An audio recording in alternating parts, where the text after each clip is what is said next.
सिंधु घाटी सभ्यता, जिसे हड़प्पा सभ्यता के नाम से भी जाना जाता है, सिंधु घाटी में स्थित थी और यह आधुनिक अफगानिस्तान, पाकिस्तान और उत्तर भारत के कुछ हिस्सों तक फैली हुई थी। यह उत्तर में पूर्वोत्तर अफगानिस्तान, पश्चिम में बलूचिस्तान, दक्षिण में गुजरात और पूर्व में पश्चिमी उत्तर प्रदेश तक फैली हुई थी।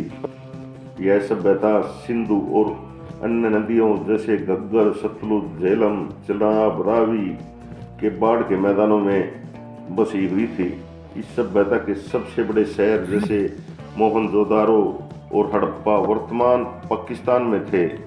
माना जाता है यह सभ्यता जलवायु परिवर्तन और आवास के कारण लगभग 1300 ईसा पूर्व समाप्त हो गई थी।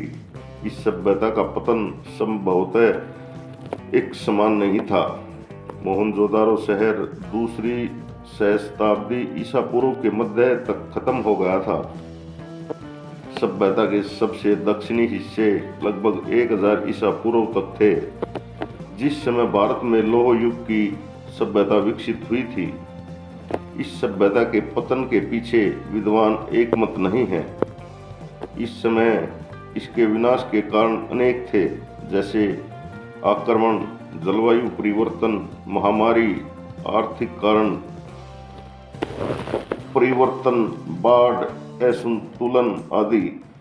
इस सभ्यता के पतन के अनेक कारण विशेषज्ञ बताते हैं। वे कहते हैं, लगता है इस सभ्यता के पतन का कोई एक कारण नहीं रहा होगा, बल्कि इसके पीछे अनेक कारणों का मेल रहा होगा, जो एक साथ अलग अलग समय में होने की संभावना है। जैसे हम सब जानते हैं, मोहनजोदारो शहर में जल की निकासी कितनी अच्छी व्यवस्था थी, वहाँ पर सड़कें कितनी अच्छी थी, वहाँ महामारी की संभावना नहीं लगती। वहाँ भीषण अग्निकांड के भी प्रमाण मिले हैं, क्योंकि एक जगह 14 नरकंकाल मिले हैं जो आक्रमण, महामारी और आगजनी की ओर इशारा करते हैं। अधिकांश विद्वानों का मत है कि इस सभ्यता का अंत बाढ़ की वजह से हुआ होगा, क्योंकि यह सभ्यता नदियों के किनारे विकसित थी, इसलिए बाढ़ आना सामान्य है।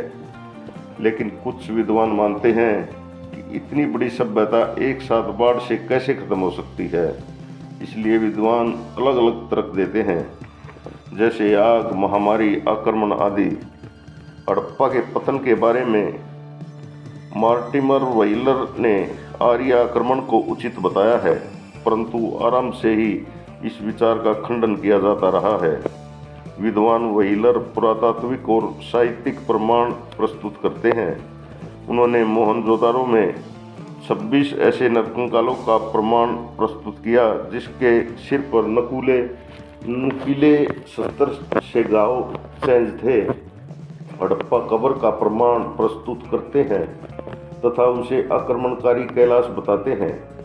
उसी तरह ऋग्वेद में वर्णित साक्ष्य के रूप में वर्णित इंद्र तथा हरिरूपा शब्द का दृष्टांत प्रस्तुत करते हैं, किंतु उनके द्वारा प्रस्तुत पुरातात्विक प्रमाण पर्याप्त हैं तथा साहित्यिक प्रमाण संदिग्ध नजर आते हैं। मैं 26 कंकालों में के आधार पर आर्यों के आक्रमण का प्रमाण अथवा अवधारणा ठीक नहीं लगती। विशेषकर इसलिए यह अवधारणा ठीक नहीं लगती क्योंकि मोहनजोदारो नामक स्थल, इसके पतन तथा वैदिक आर्यों के आगमन के बीच लगभग 300 से 100 वर्षों का अंतर है। नए शोध के आधार पर यह बात स्पष्ट हो चुकी है कि कबरगाह एच नरकंकाल इस स्थल के पतन के बाद के काल के हैं। अतः जहाँ तक ऋग्वेद के उदाहरण का सवाल है, हमें ध्यान रखना चाहिए कि यह किसी एक काल की कृति नहीं है, इसे बहुत बाद में लिखा गया है, इसलिए व्हीलर का कथन प्रयुक्त नहीं है।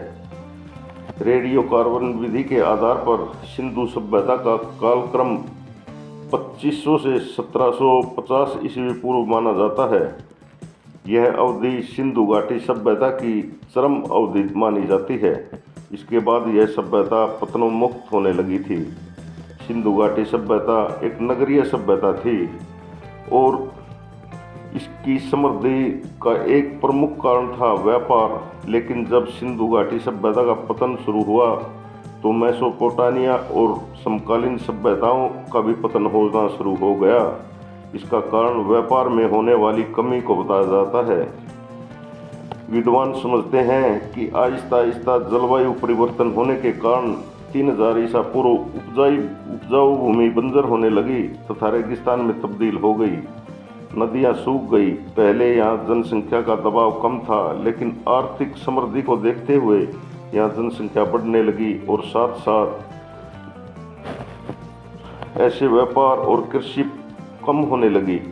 इस प्रकार 1750 ईस्वी पूर्व आते आते इस सभ्यता के पतन के लक्षण नजर आने लगे और नगरों के पतन के पश्चात यहाँ के निवासी गांव की ओर लौटने लगे। कालक्रम के साथ साथ इस सभ्यता के गुण आने वाली सभ्यताओं ने ग्रहण कर लिए। ये थी सिंधु घाटी सभ्यता के कुछ प्रमुख कारण। आशा है ये जानकर आपको अच्छा लगा होगा। अच्छा लगा हो तो हमारे चैनल को सब्सक्राइब ज़रूर करें। धन्यवाद।